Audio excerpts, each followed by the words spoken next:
This next section takes us from that information about reality and starts to relate it to the situation we find ourselves in. There are 20 years between these two photographs, and in that time, really amazing things have happened. So many people have gone from that to that, and it's an exponential curve that's gathering pace all the time. And people are starting to see what is increasingly there, that we are watching the unfolding imposition of a fascist global state or communist global state. They're the same either way. I'm sure people in fascist Germany and people in Stalinist Russia thought there was a big difference between the worlds that they lived in. Different names for the same basic control system. But I would suggest that if we stay only at the level of the five senses, only at the level of the world we see banking scams, manipulated wars, Orwellian imposition, then we're not going to get truly what is going on. Because I say this, look at it. This world has been changing and is changing so rapidly in terms of all different aspects of this control system, the way they manipulate education, manipulate wars, put in the people they want as presidents, give us all this shite through food and drink, control the media, manufacture the global warming scam, big pharma, and 9/11 and all that stuff. And it's coming in such a coordinated way. So if we are going to think that this situation that we're seeing unfold goes back to a few men and women in dark suits or whatever sitting round a table saying what's our next move, we are clearly massively missing the point. And the vast majority of people who over the last few years have started investigating this, they will not go any further. They will not go any further because A, their belief systems won't let them, often their religious belief system, but also they are fearing what other people will think about them if they go into some of these areas I'm going to go into now. What people make of it is up to them. My right to say it is up to me. So yes, it's not just people sitting around a table somewhere in the world discussing the next move. There's the level where we see this unfolding in the news and what have you. Then there's this other dimensional, non-human level to look at, as I will in this section. Then there's the level of the nature of reality, which I've introduced already. And then there's this whole stuff about the moon, which I'll get into in this section too. And the rabbit hole doesn't end there. It goes deeper and deeper and deeper. And the deeper you go into the rabbit hole, the more we understand what the game is, the more we can change the game.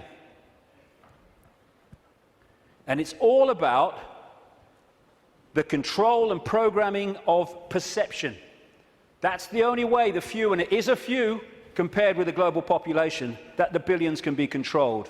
Manipulating how we interact with reality, keeping from us that we are consciousness, putting us in these bubbles of our sense of limitation, and I can't, manipulating the way we decode reality, and therefore making us see the world as the control system wants us to see it. That's the basis of all of it going through the day, because that's the basis of all of it going through the whole conspiracy. So yes, of course, on one level, it does manifest as dark suits sitting around a table discussing the next move. But that's still the play-out world of this conspiracy. It's not its origin. It goes beyond them into the advisors in the shadows, the Mandelsons in this country. Peter Mandelson, if he's not manipulating, he gets withdrawal symptoms, that man. And into the Rahm Emanuels, ditto, in America, the controller, handler of Barack Obama. It goes into deeper levels, beyond them, deep in the hidden secret society network. And eventually, it goes out of this dimension. And that's where this whole thing is really coming from. Beyond the frequency range of visible light. And it involves non-human entities. Some of them people call the greys. The main ones, I would say, and have been saying for a long, long time, take a reptilian form. They operate outside. They can come into visible light, but in terms of the reptilian part of this, they can't stay here for that long. So people say, why don't they just come and take over? Because they can't, or they would. They can come for so long, but their vibrational difference, incompatibility, means they have to leave. They can't stay for long, although there are technological ways they can stay for longer. And they operate outside visible light, and they manipulate this reality through bloodlines, interbreeding bloodlines that I'll come to. And we call them the Illuminati families. So, we operate with invisible light, but outside of that, sharing the same space, is infinite other worlds and realities. And if a so-called UFO comes into this reality, because it's coming into visible light from where we cannot decode, it just seems to appear out of flipping nowhere. Because what it's done, it hasn't actually come in, it's just changed its vibrational state to resonate with invisible light, and it's like, it came out of nowhere. And then how often do you see it? Honestly, mate, there was this bloody UFO, and it disappeared just in front of my eyes. What are you on, mate? You on the pop or what? What it's done is increased its vibrational resonance to go beyond on visible light. Therefore, to the observer, it disappears. It hasn't disappeared at all. It's left visible light. And this range of frequency we call our world is being manipulated from vibrational frequencies beyond it. And Satanism is a network within visible light that interacts with these reptilian entities in various ways I'll get to before the end of the day. Places or areas of the heavens that come up, Orion comes up again and again in relation to these reptilians. And in terms of non-human visitations, so does the Pleiades, so does, in terms of the reptilians, area of the heavens they call the Draco constellation, which appropriately, coming through the word derivations, brings us draconian. And of course, draconian laws are the Orwellian laws coming in. Very, very appropriate. Sirius is involved as well. So, won't be able to get into this today. There's a lot more to know anyway, but so is what happened to Mars is all involved in this story, how it became the devastated place it was, but it is, but wasn't before. And when I talk about these areas of the heavens, I'm not necessarily talking about those places with invisible light, because just as we are multidimensional, so planets and stars, etc., are multidimensional. And just as a planet might be devastated within visible light, it's not necessarily devastated on other vibrational frequency levels of itself, because the Earth too operates in visible light, but also multi-levels, like everything else. Another major part of this story is that when these reptilian entities started intervening, they manipulated human genetics through interbreeding, not necessarily physical interbreeding, interbreeding through technological methods, and also changing human form by changing the messages, the information, I'll come to this before we finish this section, that the DNA is picking up. And through that, you can change a form by changing the information the DNA is picking up. And it's no accident that humans have massive, fundamental reptilian genetics. This part of the brain, which scientists call the R complex or the reptilian brain, will be very, very important as we go through this second part of the day, because it's fundamental to how human behavior and human perception is manipulated to see the world as we currently see it. This interbreeding is talked about and recorded all across the world in the ancient accounts. Of course, I guess because it's the Bible, the best known is this section from Genesis. There were giants in the earth in those days, and also after that, when the sons of God came unto the daughters of men, and they bare children to them. The same became mighty men, which were the old men of renown. But that's just the biblical version.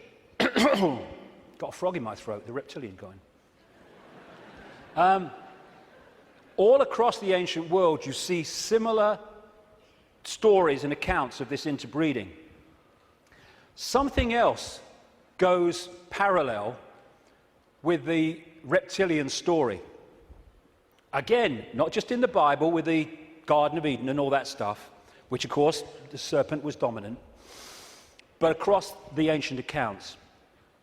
And that is the connection between the reptilian intervention and what we call the fall of man. And again, this is universal. And these themes will come together again and again as we go through this next part. The ancient accounts, again, and we're talking that part of the Yuga cycle, which they call the Golden Age, talk about the fact that there was a time when humans were so unbelievably different to how we are today. They were connected to higher levels of consciousness. They were in this world, but they were certainly not of it. They were capable of incredible feats, and they lived what we would call impossible lengths of time in terms of age. And then there was a sudden change, the fall of man, as it was called. What I call this is the schism.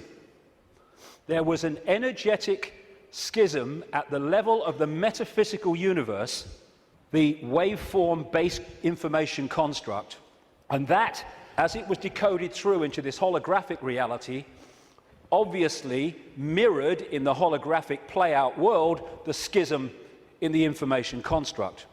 And this is a portrayal of that, a symbolic portrayal of that. Anything that happens here gets decoded through to there, and this is where the schism happened. It was like a distortion in the information. Thanks, mate. Cheers. You put the gin in, right? It was a distortion in the base information construct, and I'll be coming to how that happened. There were many consequences for this, and one of them was there wasn't just a schism in the energetic level of the world itself. There was a schism was passed through into human personalities. We became distorted also from the magnificence and harmony that we were before. And we went from that to this. And we're now at the point where we're coming out of that. And there was also genetic manipulation to stop us accessing ranges of frequency that we did before. This is a major reason, not the only reason, but it is a major reason why scientists call 95% of human DNA junk DNA, because they don't know what it does.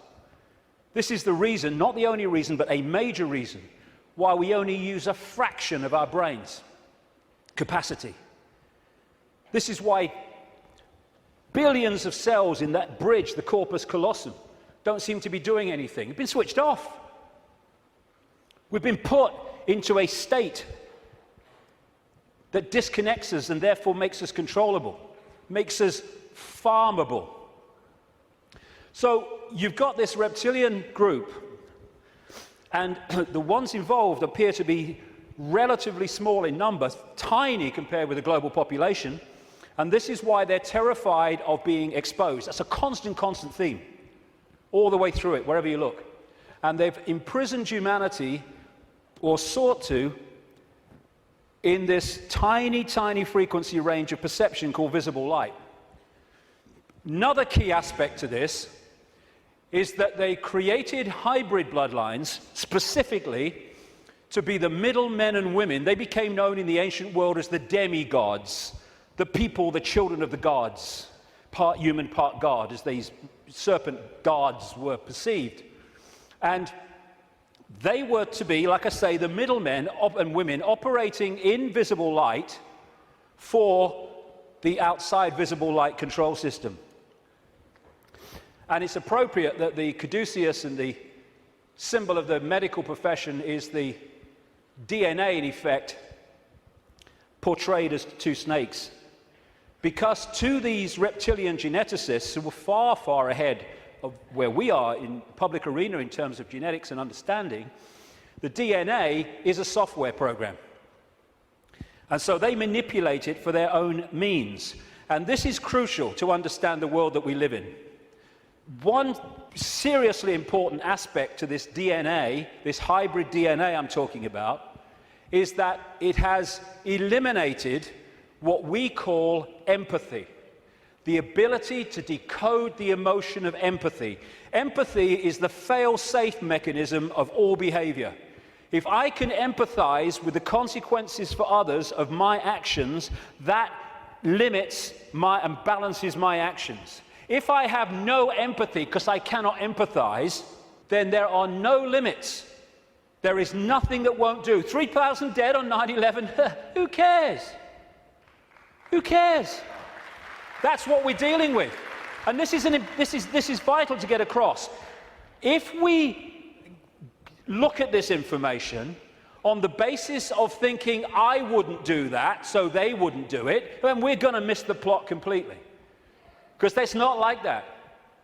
No, you wouldn't do it. They would, and have no emotional comeback whatsoever.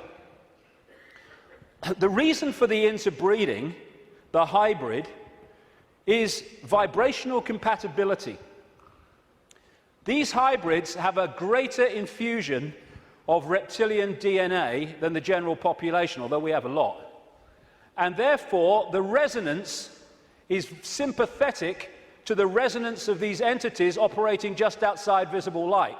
And through this resonant connection, like two radio stations talking to each other, the possessing entity outside of visible light can control the thoughts, actions, perceptions of the intermediary, the demigod. And of course, the theme of possession is as old as history, right up to the present day. We look at these people. All these pictures are by Neil Haig, by the way. Anything that looks like this. Great friend of mine, great artist. And this image symbolizes the fact that he looks at him with invisible light and he sees George Bush. Nothing else. What people don't see, because it's outside the frequency range of their decoding system, is there are entities around these people who are actually controlling these people's thoughts, actions, etc. A number of psychics have said to me around the world how they've seen people walking along the street or wherever, and then they've seen like an ethereal reptilian entity locking into these bottom two chakra points, the emotional level, one of them is, and floating around with them. And this is a kind of a good analogy.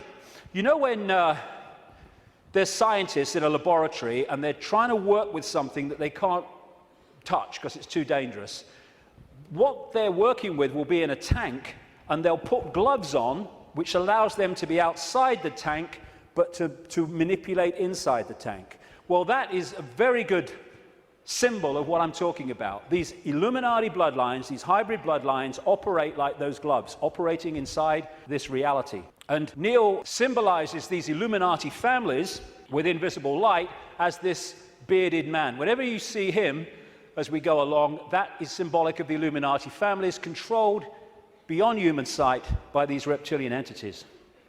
When the world started to recover from great geological catastrophes, which I'll come to in a second, there were areas of the world that stood out in terms of their abilities and potentials and advancement.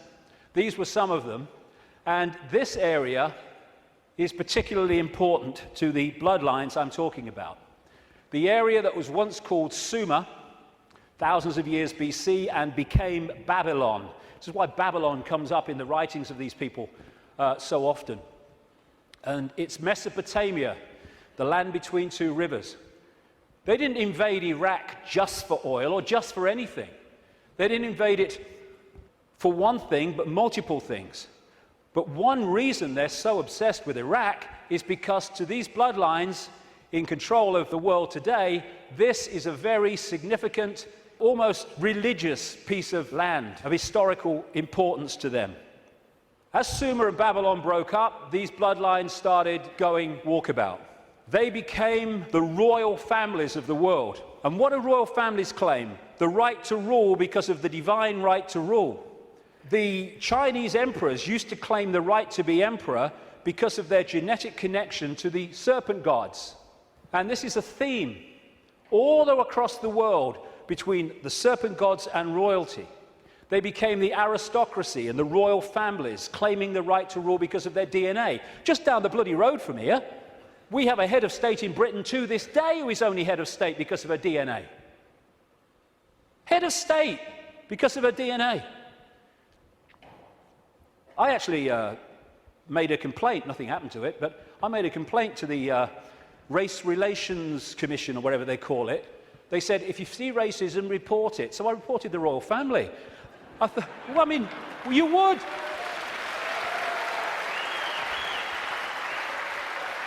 You would.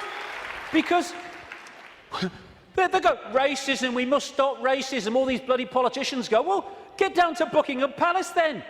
You're saying you can only be head of state, not only if you're bloody white, effectively, but if you only come from the same bloody family. Ridiculous. Anyway, it's always been and it still is.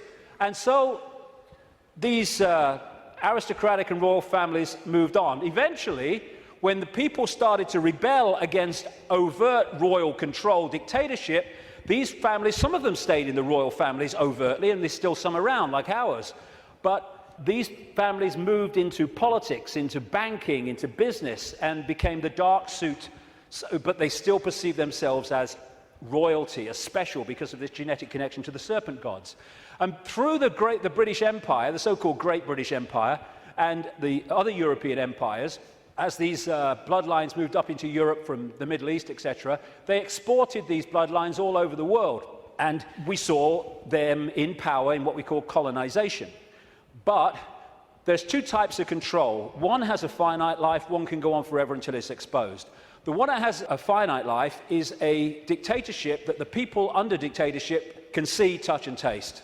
Communism, fascism, apartheid. People know where they stand, and eventually, therefore, they will rebel against it because they know what they're dealing with. The greatest form of control is a control you can't see. Prison without the bars. You can't see the bars because you'll just sit there. People do not rebel against not being free when they think they are. And that's the idea of replacing the colony control with another kind of control called freedom. So what happened is, as these colonies, like the United States as it became, etc., and all the others around the world, as they were given independence, what was left out in those countries were the bloodline, under different names, the secret society network that manipulates the bloodline agenda, and those countries have gone on being controlled ever since. But because they have the ability to have a vote every 4 or 5 years, they don't realize they live in a tyranny. And that's how it works, the prison without the bars. And until it's exposed, it'll go on forever. And so these kind of people, especially the Rothschilds, they are major, major players in this. They are the middlemen for the manipulation of this reality from these entities mostly outside of this reality. And what they've created is like a global transnational corporation.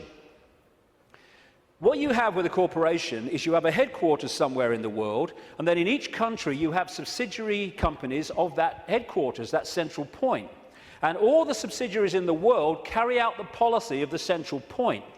Well, what these Illuminati hybrid family networks have done is create exactly the same, but instead of companies, they are secret society networks.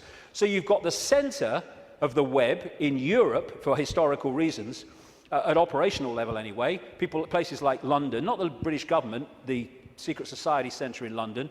In Rome is another one, the Roman Church, Rome, and other points in Europe. And then in each country, you have families from the network in those countries whose job it is to run the networks that control that country's business, banking, politics, media, all of it. And so what you have is, from this central point in Europe, the center of the web, all these different places and countries all over the world then impose on their country what is being dictated here. And that's why, as I travel around the world, I see the same things being introduced in different countries at the same time, overwhelmingly justified by the same excuses. It's all a global network.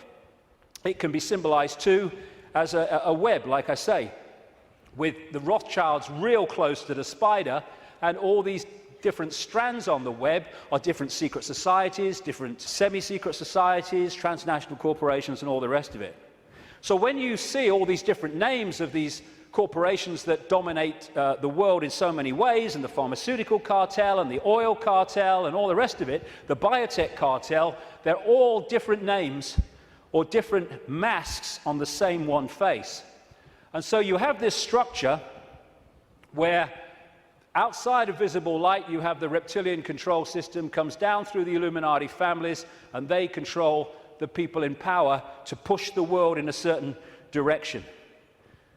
Another way of looking at it here. You see, all these different people, these fight among themselves and all the rest of it, though if it gets out of hand, they get sorted. So these sit on the top of all these different countries.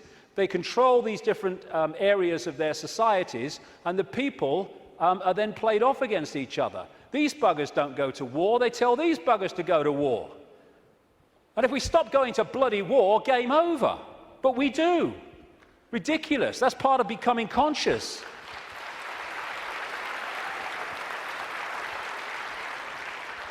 So these people are just pawns in a game, in a way, genetic pawns in a game. They're just kind of shells to play out this agenda with invisible light. I mean, some batches are better than others, of course. So if you look at the principle of the Trojan horse, the symbol of the Trojan horse, coming into a society and not seeming to be what it is, though taking it over, and you put that on the face, well, you pretty much got symbolically what we're talking about.